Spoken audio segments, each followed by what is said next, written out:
అందరికీ నమస్తే. ఎట్లున్నారు? మంచిగున్నారా? గియాల మళ్ళొక్క మంచి ముచ్చటతో మీ ముందుకు వచ్చినుల్లా. గదేం ముచ్చట అనుకుంటుర్రా? ఇంకేముంటది, ఇప్పుడు గణేష్ పండుగ కాబట్టి గణేష్ గురించి చెప్పనీకే వచ్చిన. గదేందంటే ఏడాదికి ఒకసారి వత్తది కదా ఉల్లా ఈ పండగ. కైలాసం నుంచి భూలోకంకి వస్తాడు కదా వినాయకుడు. భూలోకంలో 9 రోజులు నిద్ర చేస్తాడు. కానీ 9 రోజులు మామూలుగా ఉండదు ఈ పండుగ. గంత సంబరంగా జరుపుకుంటారు జనాలు అందరిగా. గల్లీకొక గణేశుడు, ఇంటికొక గణేశుడిని పెట్టుకుంటారు. 9 రోజుల పూజల్ని, నైవేద్యాలు అని అట్లా రకరకాలుగా దేవుణ్ణి ప్రసాదాలు పెట్టి పూజిస్తారు. ఇక పోతే మంచి మనసుతో భక్తితో దేవుణ్ణి పూజించిన, ఆరాధించిన భక్తుల కోరికలు తీరుస్తాడంటారు. గణేశుణ్ణి నవరాత్రులను కూడా అంటారు.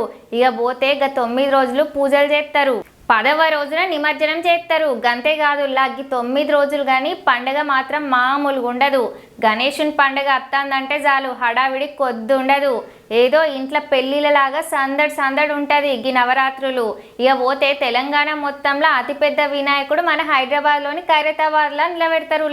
గది మామూలు పెద్దగా ఉండదు, చాలా అంటే చాలా పెద్దగా ఉంటుంది. దగ్గర నుంచి అయితే చూడలేము, దూరం నుండి చూస్తేనే మొత్తం మంచిగా కనబడుతుంది. ఇది ఇప్పుడు కాదు, చాలా ఏళ్ళైతుంది పెట్టబట్టి. 1954 సంవత్సరంలో శేఖరయ్య ఆధ్వర్యంలో మొదలైందటుల్లా. గప్పుడు ఒక్క అడుగుతోనే మొదలుపెట్టిల్లట. ఇప్పటికీ 69 సంవత్సరాలు పూర్తయినాయి. ఈ సంవత్సరంతో 70వ సంవత్సరం. ఈ సంవత్సరం గణేశుడు సప్తముఖ మహాశక్తి వినాయకుడు. 7 తలలు, 24 చేతులు, 70 అడుగుల ఎత్తు. అట్లనే 500 కిలోల లడ్డటుల్లా. కుడి భాగం శ్రీనివాస కళ్యాణం, ఎడమ భాగం శివపార్వతులు. గట్లనే కుడి భాగం బలరాముడు. బలరాముడిని ఎందుకు తయారు చేపించిల్లట అంటే అయోధ్యకు పోలేక బాధపడుతున్నోళ్లకు ఇక్కడనే దర్శనం కల్పించచ్చని చేసిల్లట. గట్లనే ఎడమ భాగం రాహు కేతువు. గదెందుకు తయారు చేపించిల్లంటే వచ్చిన భక్తులందరికీ మంచి జరగనట్టు చేపించిల్లట. పూజారనే చెప్పిండటుల్లా. గట్ల పెడితే మంచిది, గందుకే భక్తుల కోసం గింత మంచి చేపించిల్లటిగా. గంత పెద్ద విగ్రహాన్ని తేవడం కష్టమని గక్కన్నే పెట్టి తయారు చేసి అక్కడే రంగులేసి గింత మంచిగా తయారు చేసిల్లటుల్లా. ఇక గట్లనే ఖైరతాబాద్లో 11 రోజుల పూజలు చేస్తారటుల్లా. ప్రతి సంవత్సరం ఇది తయారు చేయడానికి నెలల టైం తీసుకుంటారట. కానీ ఈ సంవత్సరం మాత్రం 2 నెలలనే పూర్తి చేసిల్లట. ఎంత కష్టపడితే గింత మంచి విగ్రహం తయారైతుంది చూడుర్రిగా.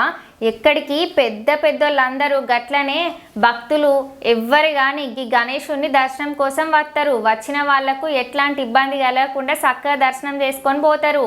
ఇక ఈసారి ఖైరతాబాద్ వినాయకుని సంబరాలు మామూలుగా ఉండయి. గట్లనే ఈ ఖైరతాబాద్ గణేశుని లడ్డు అయితే వేలంపాట మామూలుగా ఉండదుల్లా.